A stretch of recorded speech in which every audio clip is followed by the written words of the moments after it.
Okay, so this is a poem. I'm in a band, so sometimes we get to do exciting things like radio interviews, which is really great. But sometimes they're at the exciting time of 7 in the morning, and and you're on tour. So like you finish your night at 6 in the morning sometimes, and then 7 in the morning. So this is a poem.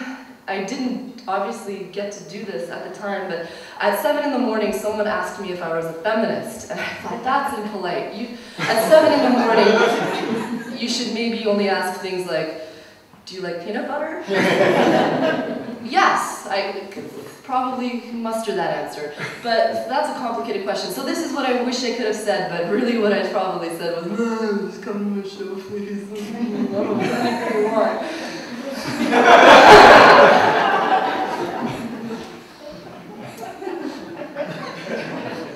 The office Christmas party for the Sunshine Coast District of the Ministry of Environment was held at the home of Murray the fish cop. When I got there, I thought we'd stumbled onto the wrong stoop. The button-down shirts and pencil skirts looked kind of like the park rangers I knew, but they'd all somehow had their polar fleece surgically removed.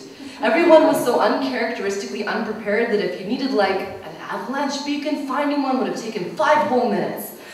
My boyfriend brought me and a box of frozen choco cream puffs, microwavable.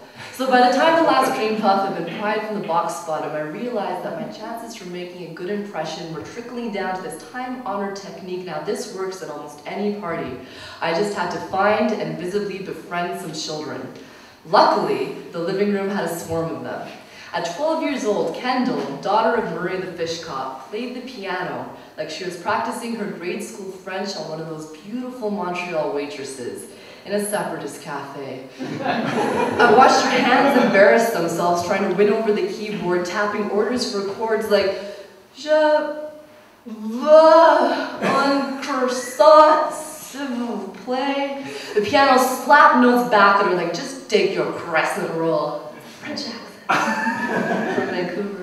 I decided to teach her chopsticks, keeping it cool as I walked to the piano bench just in case my attempts to suck up be misinterpreted by my boyfriend as a whip crack to reproduction like, honey, I just checked my basal body temperature and man, am I ever ovulating. But when I got to the piano, Kendall ran away, which meant that I got my chance to put the keys on, and now it has been so long since I've had my lessons. I clatter out notes like cutlery jumping in the cafeteria. I don't play flatware and folded fine linen. I play kitchen, microwavable. But it's all still joy come to the table for me. Over the years, the piano has kept me practicing, craning my head so hard to its morsels that every new discovery is like, yes! I found C-sharp, barber for valedictorian, to wrap it to the NHL. So when the piano and I were done our shake-up, I rejoined Kendall's mother in the kitchen and I got the backstory to Kendall's quick exit from chopsticks. It turns out that Kendall was recently cut from the Christmas concert. Wow. No one gets cut from the Christmas concert. You'd have to take the conservatory concert grand and scrawl, I friggin' love synthesizers, frig, into the top of it. And they probably still let you play this because they're scared of your parents. What did she do, I asked. The answer? Kendall's teacher is very strict. Kendall didn't practice, so she wasn't good enough. And it was the way her mother smiled when she said it. Her serves her right smile let me know Kendall is about to turn into a teenager. And if I make that announcement in the accents of a looming execution, it's because some teenage girls worry me so hard, the Commission on the Status of Women ought to come take a tour of my suburbs. I'll watch them flap onto buses wearing jeans so tight, the blue vinyl seats volunteer to litter themselves with copies of the daily paper to keep it all clean.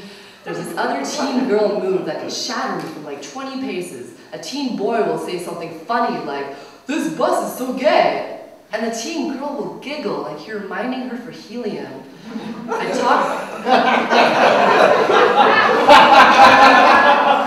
You guys are teenagers.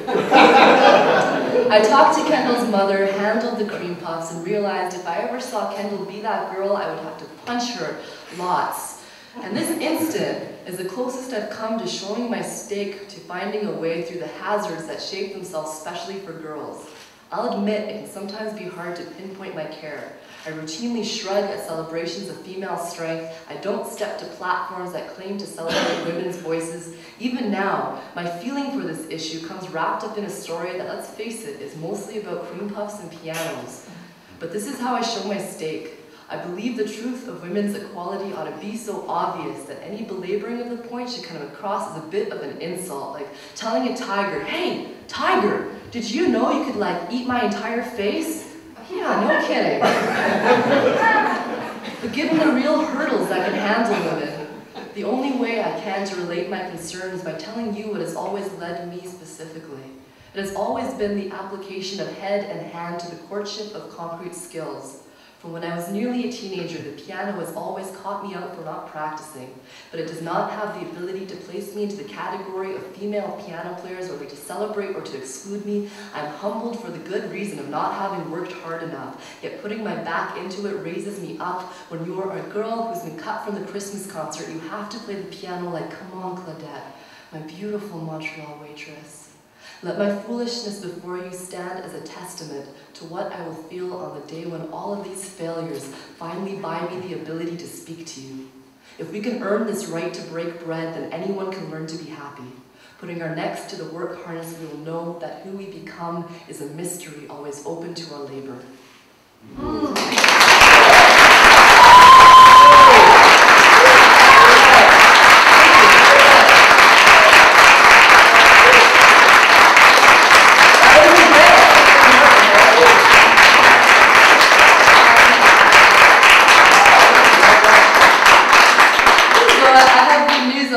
Here's the update. She quit the piano, but she's a racquetball champ. She's like the Sunshine Coast Regional Racquetball champion, and Harvard gives racquetball scholarships.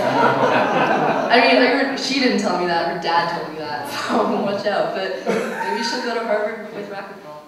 It's like chess at 110 kilometers per hour. I looked that up.